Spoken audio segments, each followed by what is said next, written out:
So, consider this scenario. You have been stranded on a desert island. There has been no food, no water, no shelter, and no one else there for you to talk to. After 7 days, you get presented with the following options, but you can only choose one. Which do you choose? Cheeseburgers, fries, and a milkshake, a house, someone to talk to, or a trophy for being the most outstanding undergraduate student.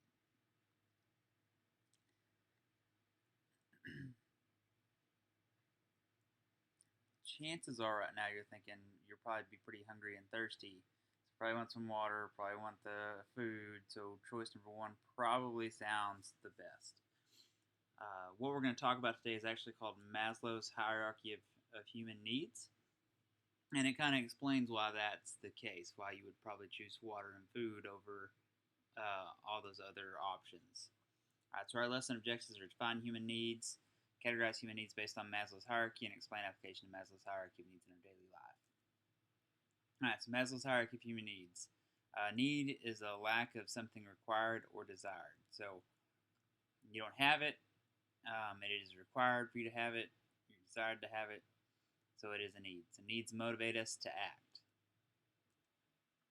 All right, so Abraham Maslow understood needs and actually developed his hierarchy of needs. A little bit of background history on Abraham Maslow. He was born in 1908 in Brooklyn, New York. He was the eldest of 7 siblings. He was a poor student as an adolescent and actually was a leading humanistic psychologist. So that's where he started understanding how people think and react, and through that knowledge and the experience of him being a psychologist, he actually developed the hierarchy of needs through the theory of motivation. And then he promoted the concept of self-actualization. We'll talk more about what that is towards the end of the presentation. So in Maslow's early life, he was pressured by his dad to become an attorney. He took one law class, said, nope, not for me, and dropped out of college for a year. Then he started studying dominance in monkeys, and that helped spark his thoughts on human needs and those sorts of things. And then he received his PhD in experimental psychology in 1934. All right, so Maslow had some basic assumptions that he operated with. The first being human nature is basically good, not evil. He does believe, and I believe, that humans in general are good.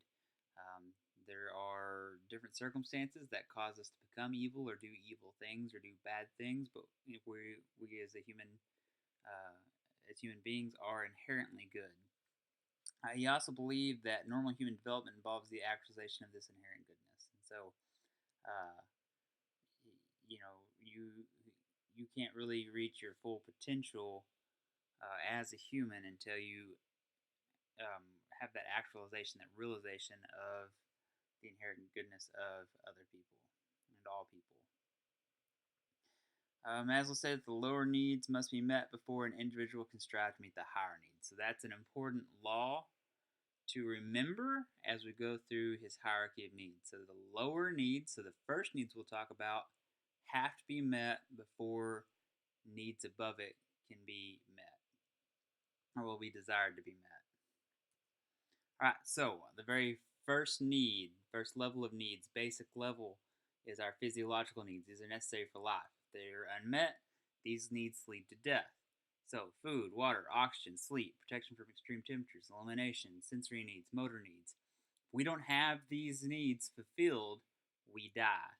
And so they become our most basic needs. And these needs have to be met before we even care about any of our other needs. Obviously, if you are hungry or thirsty or don't have any oxygen, you go and you find ways to get oxygen, go back to breathing, find ways to get water to quench your thirst, to find food to eliminate your hunger. Those things tend to precede anything else that you might want to do. And so here's just a picture of people who are obviously struggling to get these physiological needs of food and water and shelter. So that's just a quick reminder of what it's like for those individuals who don't have those needs. And then on the same side of that thing, the second level needs is our safety and security needs. And so if you're homeless, obviously you have some safety needs that are not being met. So this is need to be free from anxiety and fear, the need to be secure in the environment, and the need for order and routine. And so that whole safety aspect, to know that nothing is going to be able to get you or come get you or take you away or anything like that. So that's safety from physical attack, from emotional attack, from fatal disease, invasion, and from extreme losses, job, family members, home, friends. When you have those extreme losses, or any of these safety aspects are threatened, it does a number on us. If you're attacked physically, you don't respond well to that typically, or from emotional attacks or fatal disease. Invasion. I actually had some people break into my house once, and I walked in while they were breaking into my house, and I can tell you, it's a weird feeling, knowing that other people who you didn't know were coming in the back doors, you were coming in the front door. And so those safety needs are obviously very important. We want to fulfill those within that second level of needs. And so when frightened, our thoughts and energies are diverted. Threat of or actual attack creates fight or flight reaction. And threats to safety can be physical or emotional, like I've already said. Picture people texting and driving, obviously. Physical safety, not too much a concern for that individual, but for those that he's trying to plow over, definitely a concern. All right, so the third level of needs, if we've satisfied our physiological needs and our safety needs, and our third level of need is for love and affection. And so this is why we like to have friends. We want social acceptance, friendship, to be loved, a need to belong or relate to others, sexuality needs, so a person's feelings, attitudes toward their masculine, feminine nature, or the ability to give and receive love and affection, or even reproductive capabilities. All right, so that just the ability to feel loved and to give love. We have a need for that. So primarily it's inclusion, part of a group, colleagues, peers, family, clubs. We all want to feel like we belong to something that's bigger than just ourselves, and so and be included in that, not just to be a member of something, but to be actually be included and take part in that, which I think is also, if you think about a lot of uh, people with an ag background. Um, we actually have a very inclusive group with, as you're in high school, our FFA programs kind of bring us together, and we feel like we are part of something larger than ourselves. And then we start to realize that as agriculturists, we are a group as well that you're included in, that also helps to fill that need. Affection, love, and be loved. I don't know anybody who doesn't like being loved by other people. I can sometimes get too much of people and want to have time to myself, but I still like to know that I have people who love me and care about me, and so that affection is important. And then control, influence over others and self. We just want to be able to know that we can um, control ourselves in that aspect. All right, so then the next level is our ego, so our self-esteem needs. So we have our physiological needs, and our safety needs, and our love needs. Now we want to feel good about ourselves, and so this is feeling important and worthwhile. It includes respect and approval and appreciation. We engage in activities that bring achievement, success, and recognition. So we want people to know that we are good at stuff, and so we seek out the things that we are good at, and we are involved in those things. That way we can be recognized for what we are good at, and we can feel good about ourselves for those things. When we gain self-confidence and begin to direct our actions toward becoming what we want to be. And so this is really uh, really part of, I would go out on a limb to say part of the reason you're in this class and in college altogether is to get a degree, so that you can go on and do what you want to do and feel good about yourself because you're able to do those sorts of things. And so that self-esteem needs are obviously very important to us across the board. But we do seek out respect from others through awards and honors, status, respect for self through mastery and achievement and confidence. So we do want the physical things, the awards and honors, but we also like to be able to say, yeah, I can do this. Like I've mastered this and I've achieved this and I've done it for myself and I feel really good about that and I know that I am capable and able to do whatever it is that I just tried to master because I have mastered it. So we do look for that respect for ourselves as well. That falls into the self-esteem need.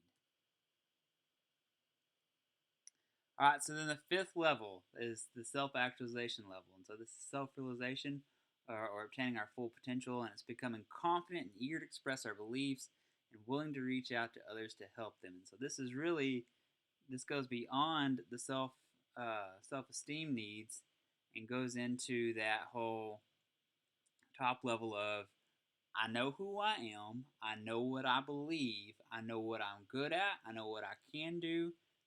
I want to help other people achieve their hopes and dreams and desires and wants and needs. And so it's that self-actualization of I'm who I am, and I can share these gifts with others in a way that boosts them up to a whole new level. And so if we look at all these needs, this is the original graphic design of Maslow's hierarchy needs. We got the basic needs or physiological needs at the bottom. Just above that, safety needs, then social needs, or our love needs, esteem needs, and self actualization. And so remember that the law that the most basic needs, so from the bottom to the top, has to be met first. So if our basic needs aren't met, we're not concerned with our safety needs. So if we don't have food and water, we don't care if something's after us or if we don't have a house or anything like that. We're looking for food and water. Once we have food and water, then we want to make sure that we're safe from anything that might get us, in any different type of way. You know, if you stop and think about it, wars are most often fought over lack of food, not over lack of uh, safety needs. Because if you're going to war, you're obviously no longer worried about your safety. Um, so, again, most basic needs from the bottom to the top have to be met first before you can move to the next level. All right, so the needs of the self-actualized person or the meta needs, these are just needs that if you reach that top level, what you're looking for. So truth, goodness, beauty, unity. And when I say beauty, I don't mean like you're putting on makeup and fixing your hair and you're trying to be beautiful, but truly understanding the beauty of life and of nature and of other people and those sorts of things. But aliveness, uniqueness, perfection, and necessity, completion, justice, and or simplicity. Simplicity is a big one for people who are self-actualized. They no longer look at things in complex senses, but try to simplify life because life really is meant to be simple. And sometimes we as humans tend to make it more complex than it's supposed to be. Some other things are richness, effortlessness, playfulness, self-sufficiency, and meaningfulness. So we do want to know that our lives are meaningful. Qualities of self-actualized person: non-hostile sense of humor, intimate personal relationships, acceptance of self and others, spontaneity and simplicity, peak experiences, democratic values, independence, no mental illness, satisfied in basic needs, fully exploited talents, and motivated by values. All right, so how do we meet our needs? Learning what works by trial and error is really kind of the most basic way that we learn. If you think back to in the cognitive stage of cognitive development, um, trial and error is obviously pretty commonly used by the younger individuals. So babies, like I said, will put everything in their mouth to see if it's something they can eat or not, see what it tastes like. So that's kind of trial and error. They'll spit it out because they just don't know. But trial and error, that's really the first place we go, because if you don't know anything else, then you just have to try it and see what happens. How we react to stress helps us meet or not meet our needs, and the challenge, responsibilities, and the direct methods versus indirect methods. So we'll kind of look at some direct methods: hard work, that's even trial and error; setting realistic goals; cooperating with others; evaluating effectively.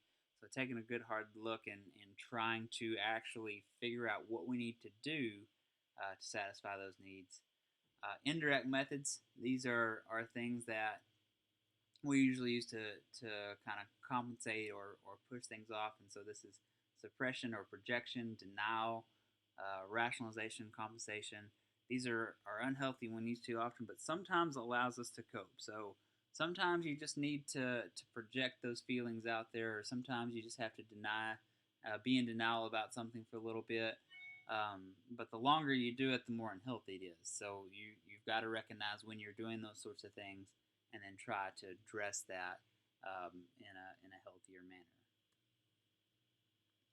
All right, so this is another look at just a different take at the same pyramid graphic from earlier. It shows basic needs, psychological needs, and self-fulfillment needs, and so it breaks down each component in that manner. All right, so this is the extended Maslow's hierarchy of human needs. So they kind of reworked it, and it has deficiency needs for the bottom 4 tiers and growth needs for the top 4 tiers. So it's going to break things up a little bit more. All right, so here it is. Now again, the bottom 4: biological and physiological needs, safety needs, belongingness and love needs, and esteem needs is 1 tier. And then we get into our top tiers of cognitive needs, aesthetic needs, self-actualization, and transcendence. And transcendence is really what it's talking about when it says, hey, we want to help other people realize who they are and be better and be fantastic human beings. All right, so that is all I have for Maslow's hierarchy of needs. Know those 5 basic needs that we covered in their hierarchy. So know what order they're supposed to go in, and then know who Abraham Maslow is, and you ought to be fine for Maslow's hierarchy of needs.